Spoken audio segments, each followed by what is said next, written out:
વડોદરામાંથી વધુ એક સમાચાર સામે આવ્યા છે। વડોદરાના સાંસદ અને ભારતીય જનતા પાર્ટી યુવા મોરચાના પ્રમુખ ડોક્ટર હેમાંગ જોશીએ રાહુલ ગાંધી અને તેમના કાર્યકરો પર તીખા પ્રહાર કર્યા છે।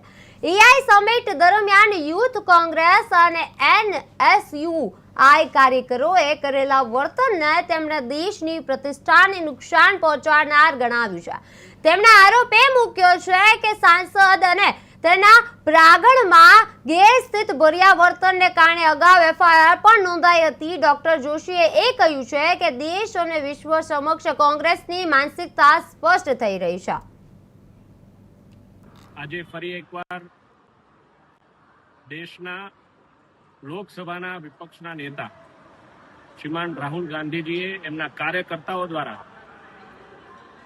દેશને લજવે, દેશની પ્રતિષ્ઠાને નુકસાન પહોંચે એવું હીન કૃત્ય કર્યું છે।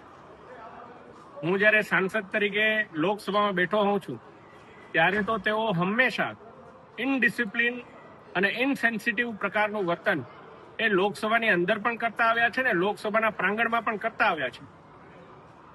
એ જ પ્રકારના વર્તનને કારણે એમના ઉપર એફઆઈઆર પણ સાંસદની અંદર થઈ ચૂકી છે।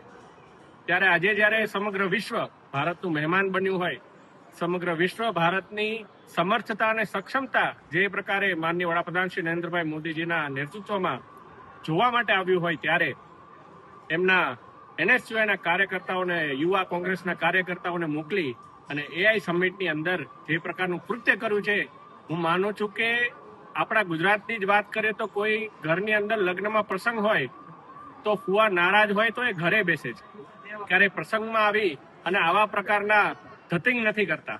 પરંતુ આ તો સમગ્ર વિશ્વ જ્યારે અત્યારે ભારતની સમક્ષ જોઈ રહ્યું છે ત્યારે એઆઈ સમિટને અને એઆઈ સમિટના માધ્યમથી ભારતની પ્રતિષ્ઠાને નુકસાન પહોંચાડવા માટે એમના યુવા કાર્યકર્તાઓને મોકલી અને આજે કૃત્ય કર્યું છે।